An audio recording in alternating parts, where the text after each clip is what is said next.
Hey, I'm Zach, and in today's video, we're gonna be checking on the garden, checking on the trees we just transplanted, and we're gonna be moving these cows.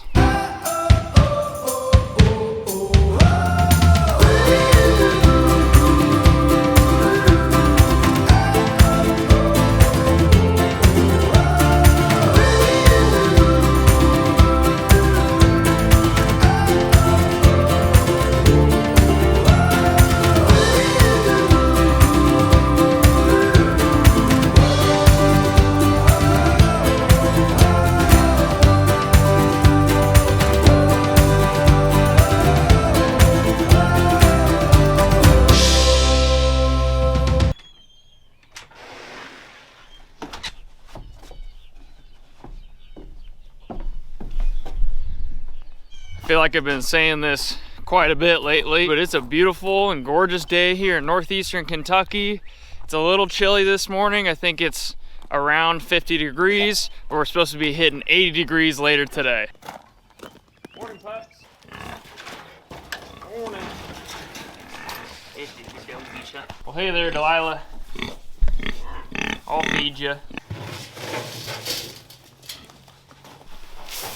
There you go. Well, hey there, Samson. You hungry, buddy? There you go, buddy. Oh, I guess I need to go to the mill today. Guess we're feeding chicken feed. Time to feed you, little guys.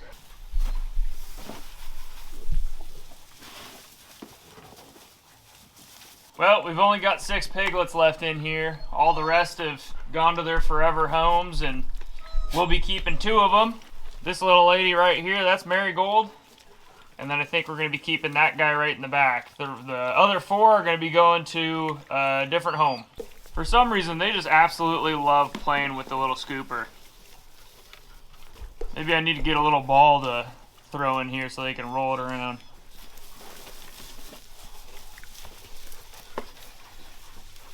You want to play fetch? Go get it. That didn't work. Well, let's go feed Penelope and Bert. They're getting the chicken feed today. They don't usually get oats, but it's pretty much the same feed, just with oats.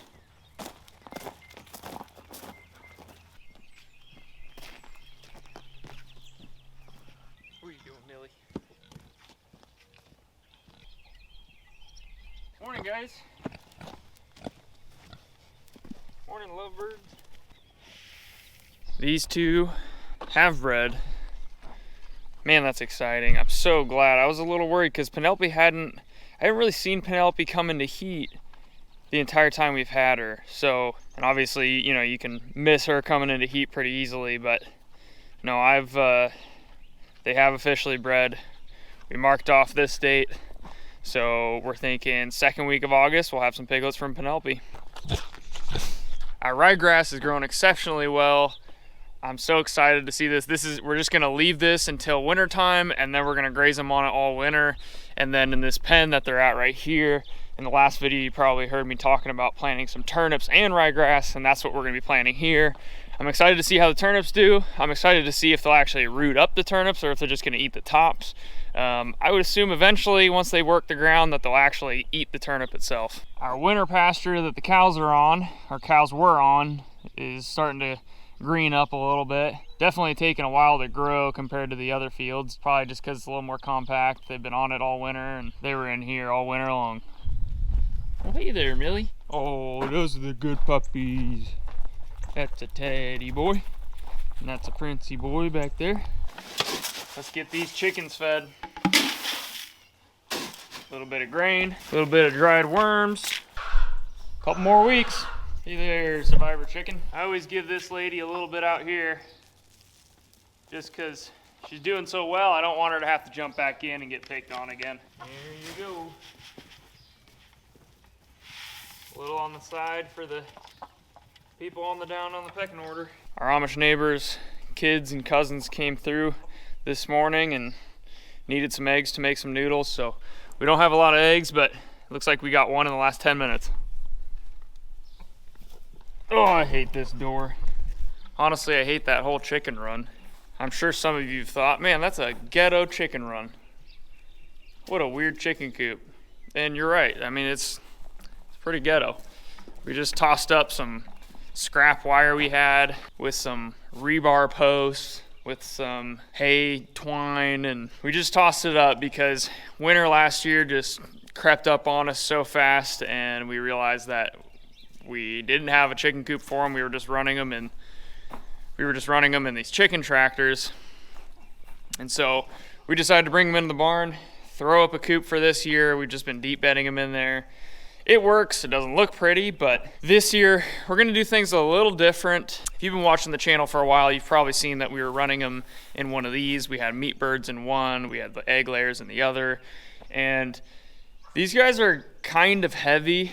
We're still gonna use them. We're still gonna use them for our meat chickens this year. We have 50 meat chickens that are on order. That'll probably be the first batch. I think we'll probably do another 50 later in the year. But we're gonna raise them up in these, 25 in each. And for these egg layers, I'm gonna build one of those chickshaws because we wanna move the chickens behind the cows. We have a bit of a fly problem, so we're gonna put the chickens behind the cows so that way they can kind of move their cow pies around and eat all the larvae that's growing in there, and I think it'll turn out really well. I know a lot of other people do it, so I'm really curious to see how that does. We have this really big grain bin that the last owners left us. I think they used to use corn. It's in good shape besides this part. You can see it's just all rusted out. I think it's been repaired in the past because there's a hole in there, but there is a wall inside there, but there's no gate at the bottom, and not sure what we're gonna do with this. We might just cut the bottom off and replace the bottom cone there. Not too sure, but if you have any advice on how to repair this, I would greatly appreciate it. Are you eating the chicken feed? What are you doing, dog? What are you doing? Crazy dog. Hey, if you're wondering how our fruit trees are doing, they're doing wonderful. That's an apple. That's an apple. These are pear trees. Our pear trees, on the other hand, haven't started to bud or bloom or anything. I know they're pretty young, but I don't know, maybe they're working on their roots right now. If you've been watching for a really long time, my tree I transplanted is doing wonderful. Our garlic is doing wonderful. We planted this back in November. All of our onion sets are really starting to come up now. We've got red and yellow onion in there. Not a big fan of white onion. And we've even got some seeds growing in here, some onion seeds. I've seen a couple sprouts. I do need to get in there and weed though. We've got carrots growing in here. These are carrot seeds growing. There's a few starting to pop up. We've got our cauliflower and our broccoli. And then in this little area, I planted some cabbage right next to it. I'll probably have to transplant that because I planted a lot of cabbage seed there. Got some spinach growing. Over in here is where we have our rhubarb. There should be a rhubarb somewhere in this area. Should be coming up soon. This one started to come up. This one's just taken off like crazy. This one was a lot older when we planted it. We have more rhubarb we need to plant. And here we've got lettuce growing. I think this is Simpson lettuce or iceberg or Simpson or lettuce. I don't know. It's one of those. And then in here we have our butter lettuce. We planted some seed because not all of it survived, but some of it survived, so that's really nice. But we do have seed in there, and that'll start growing here shortly. I love butter lettuce on sandwiches. Not a big fan of it for like salads. It's kind of loose and not really crunchy, so, but for sandwiches, good stuff. Our blueberries are doing all right. You can see that they're getting a little red on the leaves. I don't know what that means or if that's normal, but somebody commented that they need to be in sandy soil, and this is Kentucky. We do not have sandy soil, so I guess I could always put sandy soil in here, but I'm just gonna plant them like this and see how they do. Our raspberry plants are doing really well. We have a ton of different shoots coming up. Our grapevines haven't really done anything yet. You know, obviously we still water them and whatnot, and I don't know how long grapevines take to come back, but hopefully these guys aren't dead. I don't know. Leave a comment below if you have any guidance on that. We planted them, we put nice compost around them, and I've been watering them like crazy, but we did have a bit of a cold. Oh, I see some buds growing right there. So maybe this one's alive. It's just taking some more time. Now we're getting up into the 80s a few days a week now, so starting to warm up here in Kentucky. We've had a bunch of nettle growing in this garden. When we first got here, I wish I had some good photos of that, but when we first got here, I mean, these fields back here were just crazy forests of weeds and brambles and just horrible weeds that you don't want on your farm. And even this part was actually, they used this as pasture. I think original owners probably put this in here to be a garden because it looks like it's fenced like a garden, but there's a gate to that big pasture, so they just let their horses run in here, and there was just tons of weeds. So I came in and brush hogged it when we first got here, and then came in and tilled it once, and then after I tilled it, this was just like a garden of nettles. And it was beautiful because they had all those purple flowers on them, like that right there. Beautiful. But this is a garden, this isn't a nettle farm, so I went in and tilled everything because we are actually going to be planting some potatoes here this weekend, and then we've got so much other stuff to plant. We are planting tons of corn this year.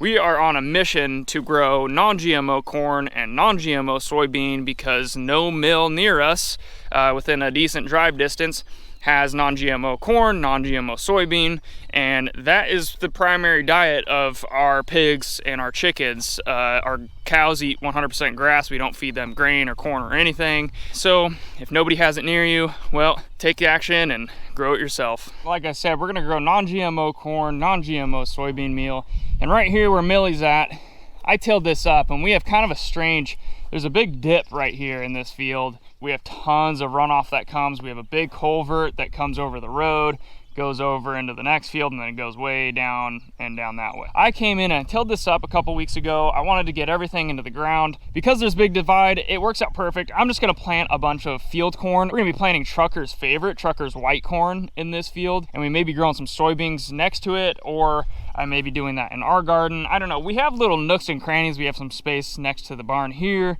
where I can grow just as much feed as I possibly can. That's kind of the goal. I just love the idea of growing my own feed for our animals, and especially non-GMO or organics, because we just can't get it where we're at. It's just a big bummer. It's just amazing how quickly these forests fill up and thicken up. I just couldn't believe it. It was like one day we were walking through there and you could see everything, and then today it's like I can barely even see the dogs now. They're out. I can't even see them. We are going to be pasturing Delilah and Samson in this area, and eventually a lot more pigs. So we have forest that lines the middle of the property, and something you guys haven't really seen very much unless you've seen our adventuring property video is that we actually have like 10 more acres on the other side. We have a beautiful creek down there, and we will be back there this year because we're going to be moving the cows. The cows were here first. They're on that field now, and we actually divide the fields up, and then they're going to go out the back, and we have tons of land back there, and then they'll come back up, do it again, and we'll just keep circling them. This is a nice little tree house that the old Amish neighbors built for the kids and the cousins, I'm sure. They built that out of pallets because in that barn right there, that's what they did there. That's where that big pile of sawdust came from. They built pallets in that barn, and what a great way to recycle some materials and build a little tree house for the kids. We've got some cows out on that field way over there. We've kind of divided the field up. That field is about 3.5 acres, and so we've divided it up because we want them on a tighter space. So we need to go move them. Let's go get that tractor. We need to fill up a 55-gallon barrel for water. We need to get some supplies to get the fencing all moved over, and let's get to it. Hey there, Coyote. If you own a diesel, you gotta turn those glow plugs. Maybe a couple times.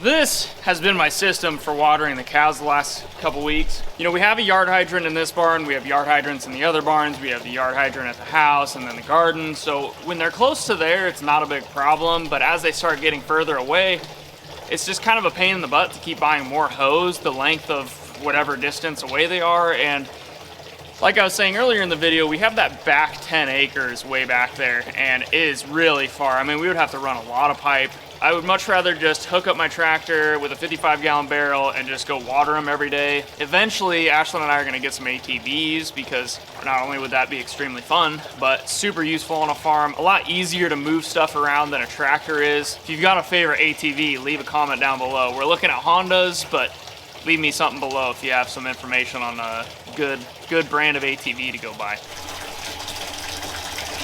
So all this is a 55-gallon food grade barrel. This one had soy sauce in it. You can see right here, we have a valve. This has worked just fine. I just strap it to the bucket. This is a Coyote CK2610 HST hydrostatic. I absolutely love this thing. It's only 26 horsepower, but the only difference between the 26 horsepower, the 35, and the 45 is the engine. So the loader is the exact same, it'll lift the exact same. We actually had a 75 horsepower Mahindra tractor before this, and we bought that used. It just had tons of leaks. Thankfully, give us our money back, refunded everything, and so we decided to just go get a brand new Coyote. And actually, this thing right here is easier to use and maneuvers this property better than that 75 horsepower tractor did. That 75 horse, that was just way too much. This thing is perfect size. It's so easy to get in and out. I can get in and out of the garden and till it easy. I can get in and out of the fields, and I don't damage things as much as that 75 horsepower did.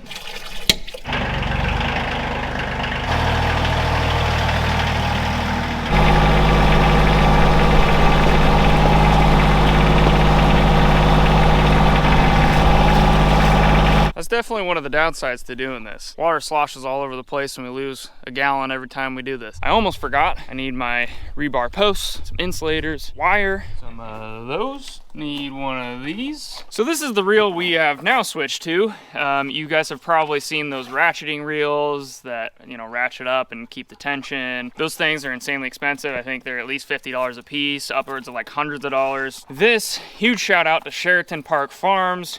That is a great YouTube channel. They raise pasture-raised poultry and pigs and beef and all sorts of stuff.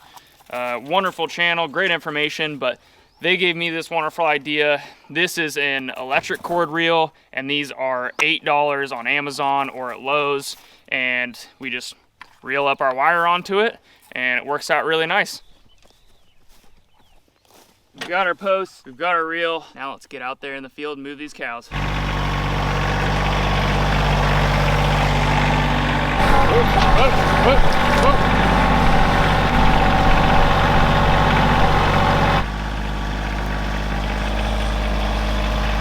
You might be wondering what kind of fencing system we like to use. Some other people that will use they'll use that Premier 1 netting, and I'm just not a big fan of it. It grounds out a ton, and honestly, our cows have never escaped out of this wire. And we just use a single strand, and we just use a Premier 1 solar energizer. These things are awesome. Very valuable, especially if you live in a place where you get a lot of sunlight. We ran that solar energizer all fall, all winter, and we did not run out of juice the entire time. I was wondering what I did with my hammer. So this is where they've been for the last few days, and this is where they're going. Grass isn't perfect, but there's quite a bit growing in there, and we just have 3 cows, so it's enough for them. We need to hammer in our posts all the way down and then all the way up. Obviously, you want to run your posts first and then you want to run your wire. Cows are mad at me because they know we're moving today. To you viewers, it might seem like this is a lot of work. Right now, I'm doing this, every 2-3 days? Driving in tons of posts, putting on insulators, running electric line, having to come out and water with the tractor every single day. And that might seem like a lot of work to you, but putting good food in your body and taking care of your animals, what is all that really worth, you know? I used to eat McDonald's, Jack in the Box, Arby's, crappy food, right? I didn't used to have an appreciation for the things I put in my body and the content I consume or the people I spend my time with and the life I live. Didn't used to matter so much to me, and those were days where I was really unhealthy, and today is a much different life than I used to live even just 4 years ago. I say that because there's probably a lot of people watching this that are not doing what we're doing or maybe want to be doing what we're doing, and it might look like it's a lot of work and it's really expensive, and I'm not gonna say it isn't. It definitely is, but there's something I really like to say, and it's your food shouldn't be cheap. This country made a big problem by thinking that we should all eat Walmart chicken and Walmart pork and, you know, Walmart corn and junk food, and kids nowadays just eat tons of junk food, and I did too growing up. I ate tons of junk food, and I played way too many video games, and I consumed horrible content. It's just amazing that as you get older, you start to appreciate things like where your food comes from and your health and living a sustainable life. That's why we do this. You know, we are looking for a sustainable life. We're looking for one that's not so reliant on the government, because our government shouldn't be as big as it is. And, you know, this isn't a political channel, and I don't ever really want to get into the politics on this channel, but really, most people that homestead and farm, they're trying to get away from the system. And that system that Ashton and I choose to not be a part of as much anymore is one that I think really negatively affects people in this country. And I think that living a sustainable life and growing your own food, and even if it's just having some backyard chickens or, you know, growing vegetables in your garden, I think that is huge. And you are taking a huge step toward your own self-sufficiency and not relying on the government so much. That's a big thing. Because 2023 looks a lot different than the early 1900s did. We may joke and laugh at how people used to live in the old days, but those people are a lot happier than we were today. I can guarantee you that. Got a lot of brush in here. These rebar posts weren't just made for fencing. They also act as a weed whacker. Don't get me wrong. I think technology is a really great thing, and there's definitely a place for government, but sometimes how we use things isn't how they were intended, and technology is one of them. Our fast-paced lifestyle is another. You know, our reliance on such an expensive food system is really detrimental to our government and our stability as a country. I admire the days when our food didn't travel 1,500 miles to get to the table, and Ashley and I really hope to be a part of an amazing movement that homesteads and grows their own food and sells to their communities and doesn't travel 1,500 miles to the table. Are you guys ready to move or what? You guys want that? Is that what you want? That right there? That green grass? Well, give me a second. I gotta run the wire. Hey, Rosie. I'll be right back. We're gonna make sure we put this away today. Let's go run our fence. Wrong side, we're going that way. They're gonna follow me everywhere because they know exactly what's going on. Come on, Rosie. I still gotta run the wire, so you gotta give me like 5 minutes. All right? Jeez, they're pressing me. I've been working on a really good system to run this wire, and as I walk way up to the top of the field here, I want these spools to be at a point where I can open them pretty easily. If they aren't, it's easy to open the other side. It's just kind of tied onto the insulator, but I'm just really looking for a good way to run these guys, a way that's efficient. Let me get through my jungle here. I don't know what knot this is called, but this is a knot that my brother taught me because he climbs trees. So you kind of loop it a couple times, and then you go back through itself once, and then you tie a knot at the end. That might be called a slip knot, I don't know. And then I usually just wrap it around a bunch of times. I hear ya, I hear ya. Then we take the wire and we run with it. I just wanted to say thank you guys so much for all your words of encouragement. The ones that comment every single video, I really appreciate you guys. It's fun engaging with everybody, and I don't always have time to comment on every video, or on every comment, but I do my best, and I do read every single comment though, so thank you so much, and I hope you guys are enjoying these videos. Doesn't that just work so well? This is an $8 reel. I thought I had to spend $100 to do something like that. All right. I hear you. These fields are day and night compared to what we got when we got here. If you see this fence line right here, I mean, I'm not kidding. The entire field, the entire property looked like that.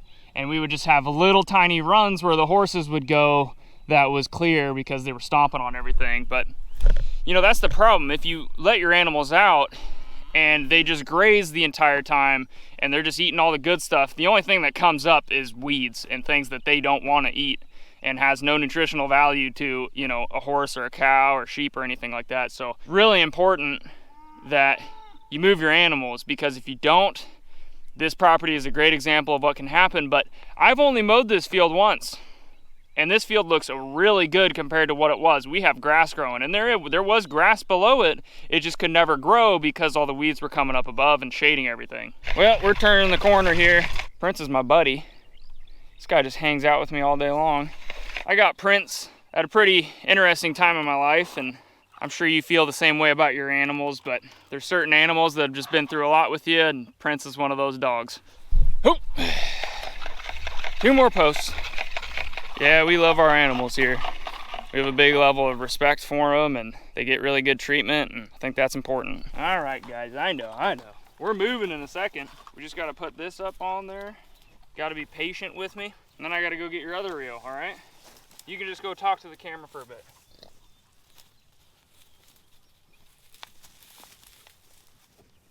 Come on, Rosie. There you go. Come on, buddy. There you go.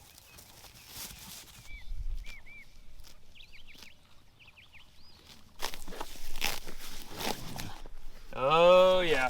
See, look at all these flies. Good Lord, Rosie. Oh, yeah. Oh.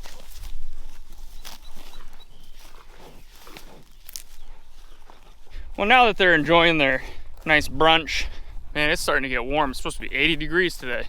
I've never felt 80 degrees in April in my entire life. I'm from Washington. What are you talking about?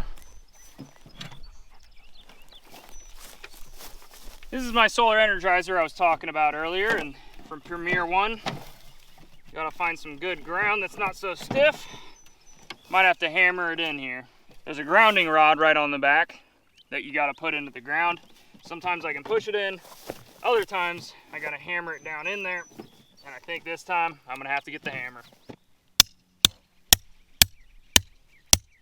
And then this slides, maybe. There we go. And then we wanna turn this all the way up because we're in summertime. And then we take our positive terminal and just click it right there on the fence, turn everything on, and we're good to go.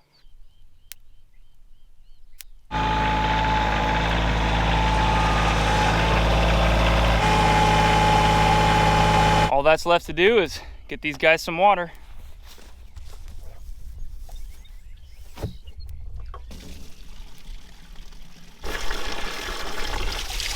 Ooh, yeah. That's nice on a hot day. They're gonna love that.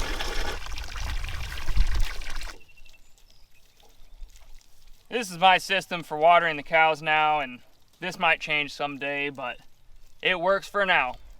These guys are having a nice little brunch. They're gonna enjoy this for a couple days. We need to get her bred soon.